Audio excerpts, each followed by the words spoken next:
Hello, and welcome to an unboxing of the Green Witch's Oracle deck. If you've heard of this, if you've not heard of it, if it's something you caught a glimpse of and you think you might be interested in, I'm here to show you a little bit more about it and help you decide if maybe it's something you want to pick up. Okay, so full disclosure, I did open it yesterday.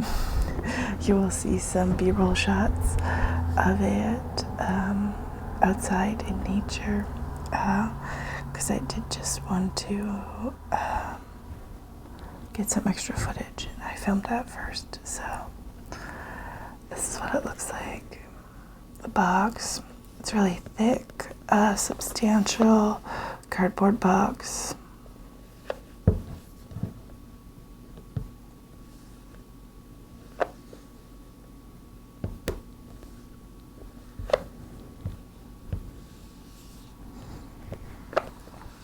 The artwork on here is just absolutely breathtaking. The title is embossed. It's kind of hard to show that into the deck, which gives it a much more luxurious feel than just plain cardboard. So here it does say, embrace the wisdom and insight of natural magic. Erin Murphy Hiscock, author of The Green Witch, illustrated by Sarah Richard. Okay, let's look inside.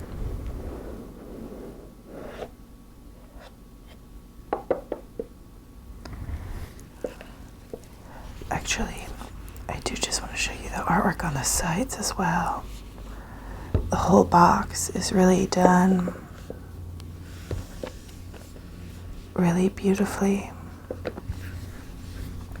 Okay.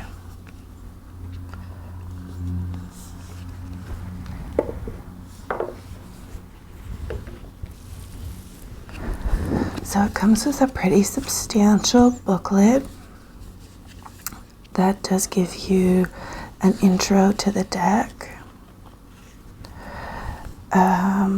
Understanding your Green Witch's Oracle deck, working with the deck, preparing for readings, how to read the cards, and examples of different spreads you could use. And I will say there is a section at the beginning that kind of details how to cleanse and bless your deck, which I found quite kind of intensive and structured when I was reading through it yesterday, and it's not really something that I would do personally. But you're welcome to do that if you choose, I guess. It does kind of say the deck is accessible to everyone, not just people who consider themselves green witches. But then the blessing and cleansing ritual was kind of structured in a way that might make it seem a little less accessible. So I would say feel free to disregard that. Do whatever cleansing or blessing you feel is appropriate to you, or do none. That's really your choice. The rest of the booklet is the description of the cards themselves, their meanings, and the reflection question is included with each one.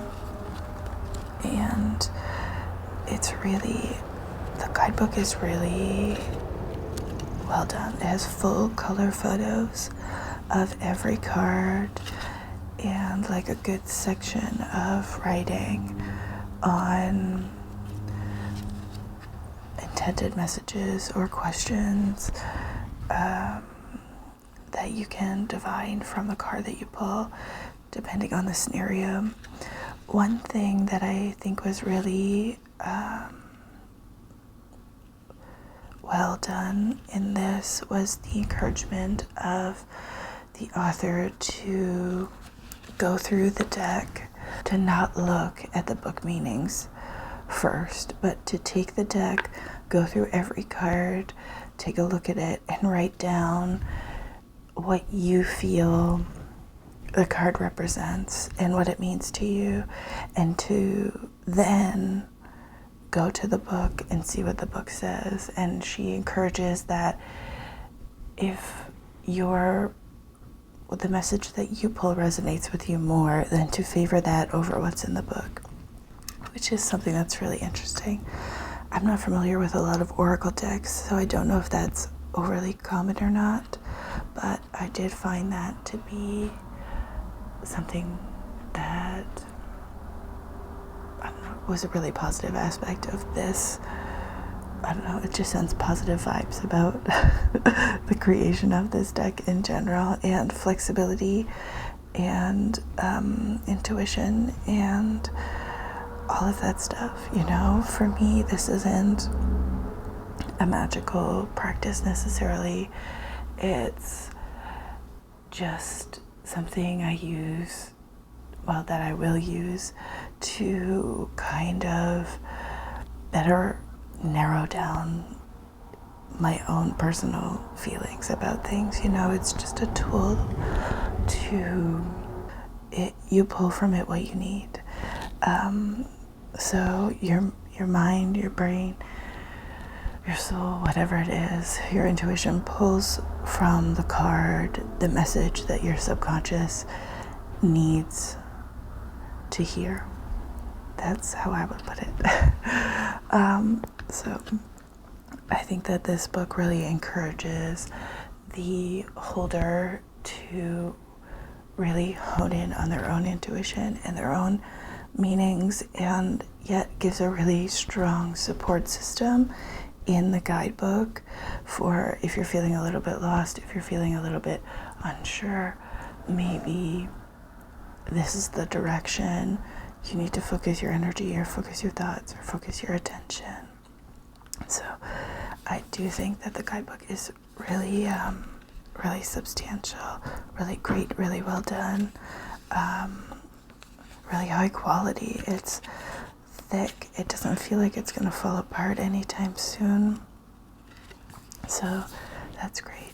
Now let's jump in to the deck itself, because as I mentioned, I did get a sneak preview of it yesterday, and I gotta say, it is beautiful.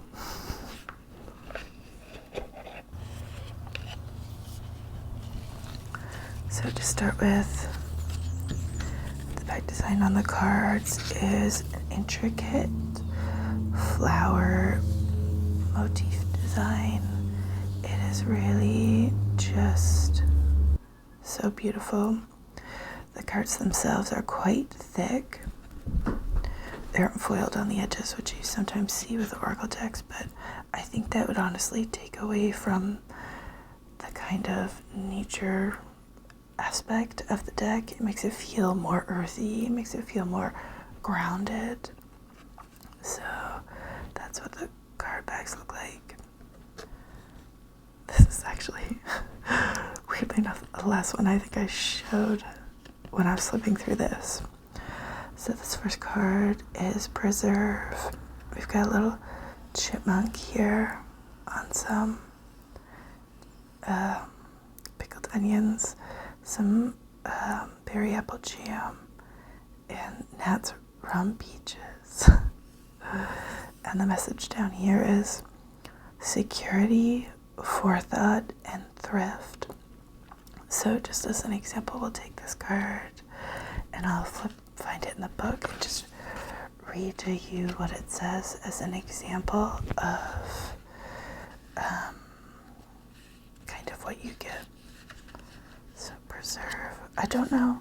One thing I was looking through yesterday, and I don't think the cards, they're not numbered in any way. They just have the title and the message So the book itself doesn't appear to be in any kind of order. There might be. I wonder if there's a glossary that I've skipped.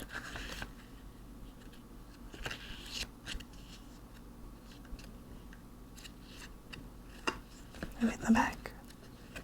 No, there isn't. Okay, so there's no glossary, so you just kind of have to flip through until you find the card you're looking for. They're not in alphabetical order.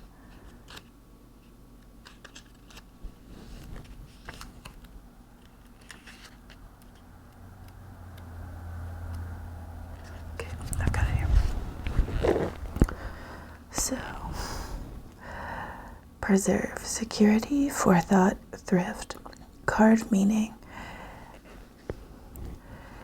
In green witchcraft, preserving a harvest allows you to keep it longer instead of losing it to decay or waste. It's a thrifty measure that enables you to rely on the fruits of your labor for an extended period of time.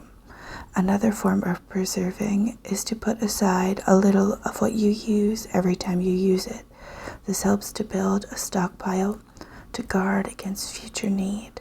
This process is an ongoing, low-level investment that doesn't take much time or energy. The preserve card reminds you that small gestures accumulate over time. To keep an eye out for areas where you can be thrifty with your time and energy. This doesn't mean you have to deprive yourself now. Enjoy your harvest. Just don't use it all at once, simply because it's there. And then the reflection card is, the reflection question is, how can you work to store and secure what you have successfully produced? So, I did look at a couple of them yesterday, and I will say that all of them do kind of have this really insightful, introspective aspect to them that I really think is great. Honestly, I know I've only had this for a day and a half now, but I'm so excited to start using it and implement it when I'm feeling stressed or anxious or just questions or whatever I am. I think it's great, and I think anyone who especially has a strong connection to nature or wants to have a stronger connection to nature will find a lot of value in this. I might post an update later after I've had it for like a few weeks or months after I've been using it to see if I find it has been useful to me. I don't know. But so far, I'm really loving it and would definitely recommend. For me in Canada, it was $26.99 on Amazon, and it was the same price on Indigo and Chapters. Yes, so far I'm really loving it. I will show you a couple more cards and maybe read you one more just so you can get a broader sense of the deck and what it has in store for you if you decide to purchase it. So the next card is Mushroom, and it's recycling and breaking down problems.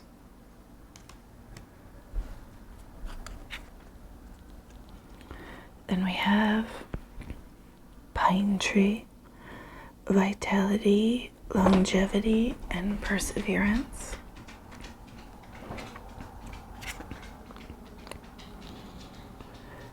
And we have Moth, mystery, concealment, and illusion. Let's take a look at that one. Moth, mystery, concealment, illusion. Card meaning. While some species of moth are diurnal, we tend to associate moths with the night. Moths are beautiful night pollinators, doing important work under the cover of darkness. Moths are often compelled to seek out the light, even though it may endanger them.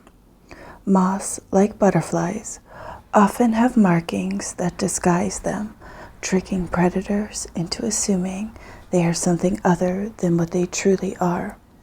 This illusion serves as protection. The moth card tells you that perhaps something around you isn't what it seems. Look for the truth and follow the light, but don't lend yourself to be blinded. There may be something in your life that needs illumination in order for you to take control. Reflection. What in your life needs illumination to enable you to see past a surface level illusion? Oh, look, there's mushroom. We're not going to read that one though. We're going to keep going. A couple more. Cauldron, opportunity, creation, and caring. Altar, gratitude, releasing burdens.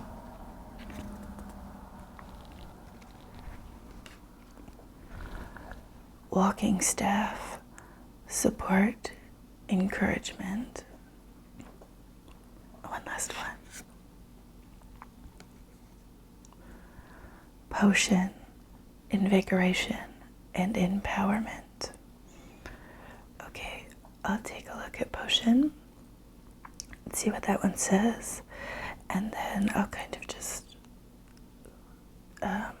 put in some additional footage of the deck so you can get a better sense of it visually, and then that's probably it. Let's see for potion.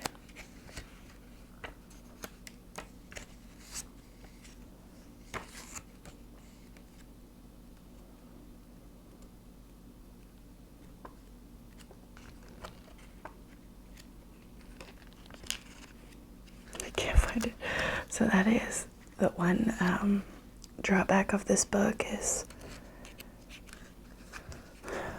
having to kind of flip through until you find the correct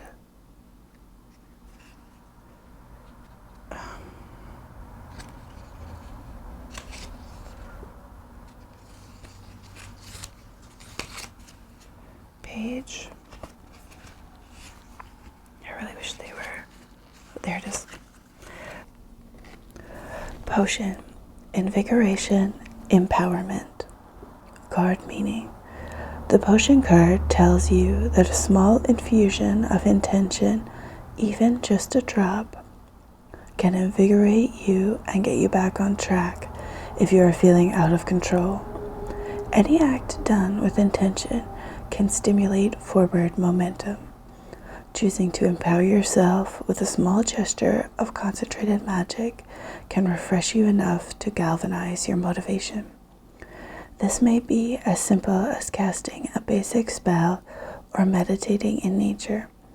Not every action needs to be huge, and not every change is immediate and sweeping.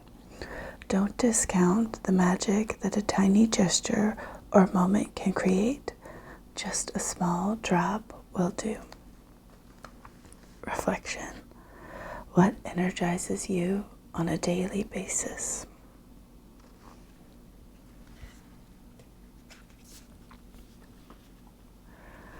So that's just a small sampling of the guided meanings of the cards. I hope it kind of gives you a little glimpse into the general feel of the deck, its method of kind of instruction, and support for intuition, I guess. I'm just going to slide these ones over, and then I'll kind of lay these out and intersperse some footage here of yesterday. Flipping through. They are really, I have to say, the artist was Sarah Richard. She just did a stunning job with these. They are just so beautiful. Every card. And every one is unique and beautiful and stunning and just so visually pleasing.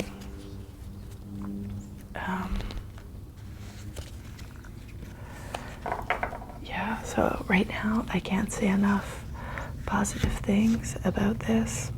As I said, the only drawback seems to be, unless I'm missing something, and there is some way to organize the cards in the index, if there's an index or a glossary, but I could just be accidentally flipping past it many times. I'll have to go through and check, and if there is one, then I'll insert a note in editing to let you know that I was wrong, just blind or overseeing it. So yeah, I hope this gave you a glimpse into the deck. If you've never heard of it or seen it before, then I'm happy to have introduced it to you. And if you have and you're curious, then now you know a little bit more about it and can better make an informed decision about whether or not it's something that you would find useful in your life or your practice. Thank you for joining me here for this unboxing, and yeah, I guess that's it. If you like this video, please consider subscribing to the channel. I'm doing occasional random unboxing of things, but mostly I just do